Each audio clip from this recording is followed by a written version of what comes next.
Revoluções. É muito fácil a gente dar crédito para as grandes revoluções que marcaram a história da humanidade. Vamos falar aí dos aviões, dos carros, internet, smartphone. São realmente inovações que mudaram o jeito que a gente lida com o mundo.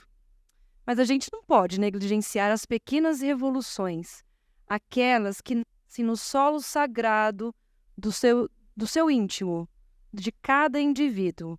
Normalmente, essas pequenas revoluções nascem no silêncio, num quarto escuro. Eu tenho certeza que hoje, depois das palestras maravilhosas que a gente assistiu aqui, tem muita revolução borbulhando dentro de vocês. São revoluções que talvez eu nem saiba no futuro, porque ainda é uma sensação, um incômodo, uma vontade de fazer alguma coisa que você não sabe ainda. Mas o que isso tem a ver com café, não é, minha gente? Vocês devem estar se perguntando agora. Então, calma, deixa eu começar do começo. Eu sou de uma família muito simples no interior de São Paulo. Eu lembro que as mulheres da minha família me contavam que era proibido o uso de calça. Mulheres da minha família só podiam usar saia, era uma ordem direta do meu avô. E eu lembro que a minha mãe, muito da teimosa, um dia apareceu com um par de calças. Gente, foi um escândalo.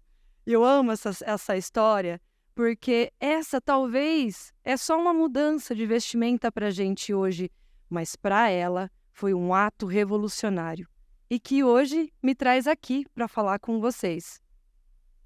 Eu fico um pouco emocionada quando eu falo sobre isso.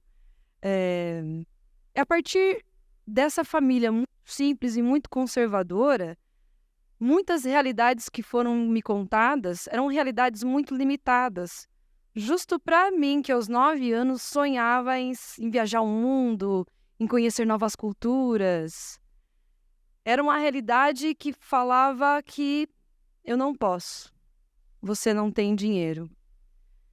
Eu lembro dos meus pais me falando assim com muito amor: filha, você não vai ter herança, mas a gente vai fazer de tudo para você construir a sua herança através da educação. E eu acreditei. Mergulhei em livros que eu não podia pagar, mas graças ao sistema público de educação da cidade de Paulínia, onde foi criada, eu conseguia ter o acesso. Gente, a melhor biblioteca da região era pertinho da minha casa. Parece que é uma bobeira de nerd, mas ali o mundo estava aos meus pés. Eu conseguia.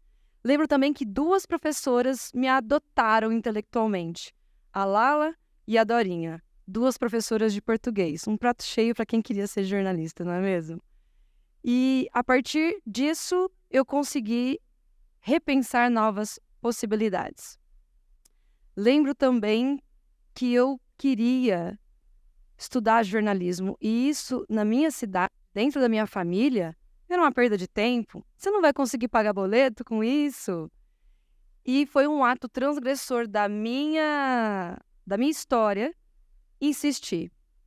Talvez estudar jornalismo foi o meu ato de colocar calças para minha mãe. E graças, de novo, ao Sistema Público de Educação de Paulínia, eu ganhei de presente 70% da minha faculdade.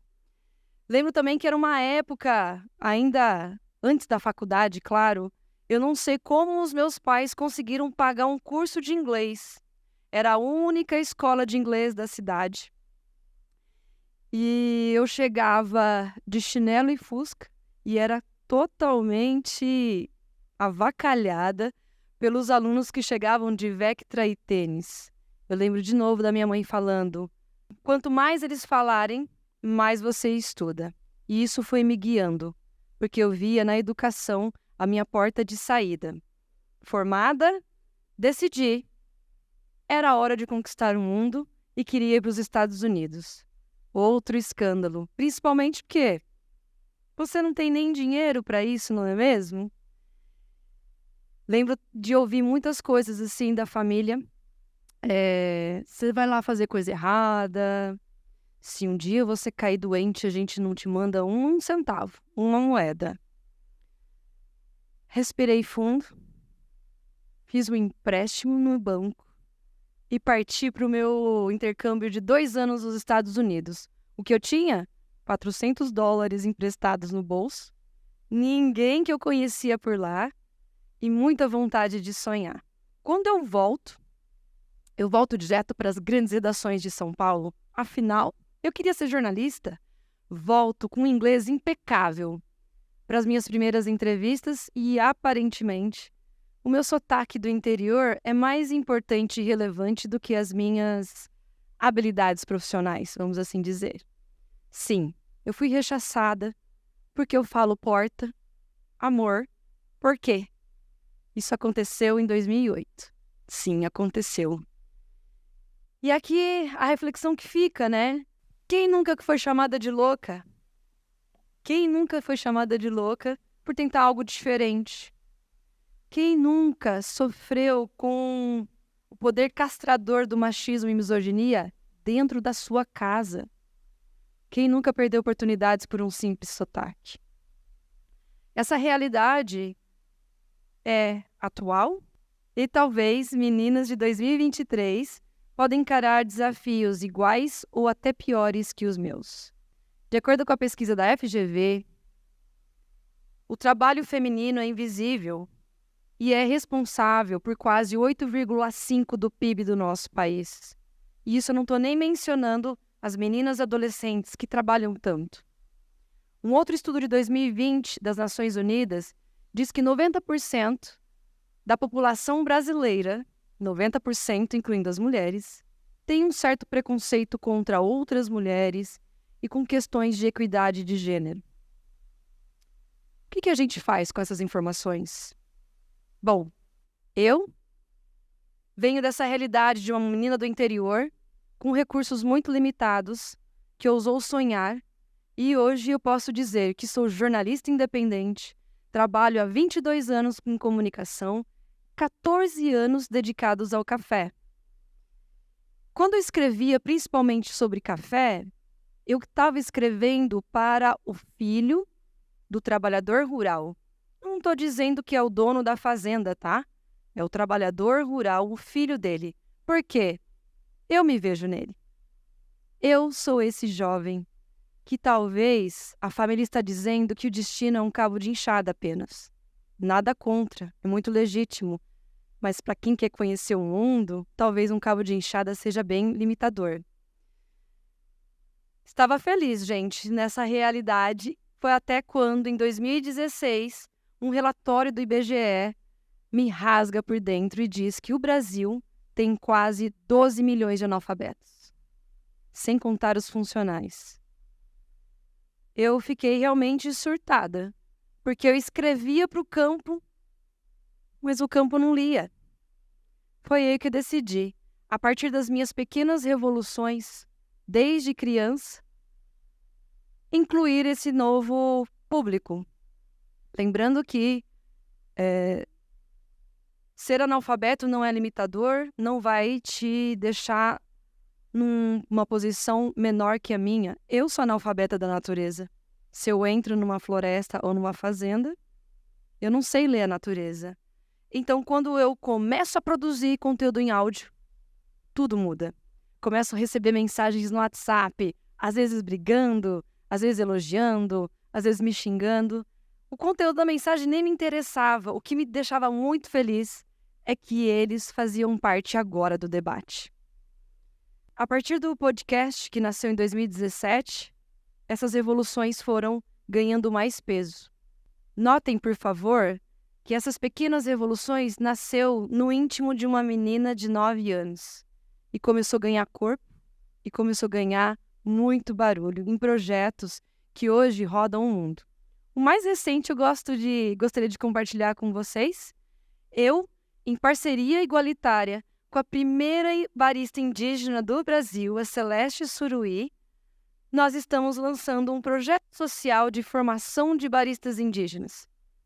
Mas, Kelly, isso não é neocolonialismo? Não do jeito que a gente está fazendo. Para os indígenas, principalmente, no passado, o café era uma herança aberta do genocídio de seus povos, um rastro violento de seus invasores. Hoje, a partir do café, eles conseguem usar um certo protagonismo para contar a sua própria história. Eles usam o café hoje, essa é a nossa proposta, usar o café para contar a história do seu povo, para dar voz, e quem sabe um dia eles estarem aqui no palco do TED também para falar sobre essa conquista. Hoje, Celeste Suruí é protagonista da sua própria história através do café, produzindo e servindo café. Pois bem, o café foi ponte. O café foi uma ferramenta que a gente usa, principalmente eu nesses 14 anos, para ajudar a ligar o Lé com o Cré, para apresentar novas possibilidades, reflexões. Para mim, desde sempre, o café foi apenas uma desculpa para a gente fazer uma revolução socioeconômica, cultural e ambiental.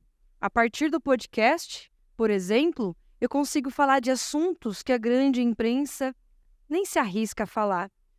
Ao falar, por exemplo, que o café pertence aos negros, porque vem da África, eu consigo falar de racismo. Quando eu digo sobre o apagamento histórico das mulheres do café, como a minha avó e minha mãe, que trabalharam em fazendas de café, eu falo de feminismo. Quando eu falo sobre indígenas ganhando protagonismo através do café em concursos de qualidade, eu posso falar de ativismo indigenista. O caminho que eu escolhi para dar vazão para as pequenas evoluções daquela menina, hoje foi o café. Mas para você o caminho pode ser outro. O mais importante é a gente se conectar com quais revoluções estão gritando dentro do seu coração. O que a sua essência aí pede? E qual que é o caminho que vocês vão seguir? E não pode ser nada, não precisa ser nada grandioso como inventar um avião. Pode ser simplesmente falar, eu te amo pela primeira vez. Pode ser olhar para a sua saúde e começar um ato de autoconhecimento e autocuidado. Pode usar o esporte para você comunicar as pequenas evoluções que podem ganhar o mundo. O caminho, de verdade, não importa agora. O que eu gostaria de saber de vocês é se eu posso fazer parte das suas pequenas e grandes evoluções também. Obrigada.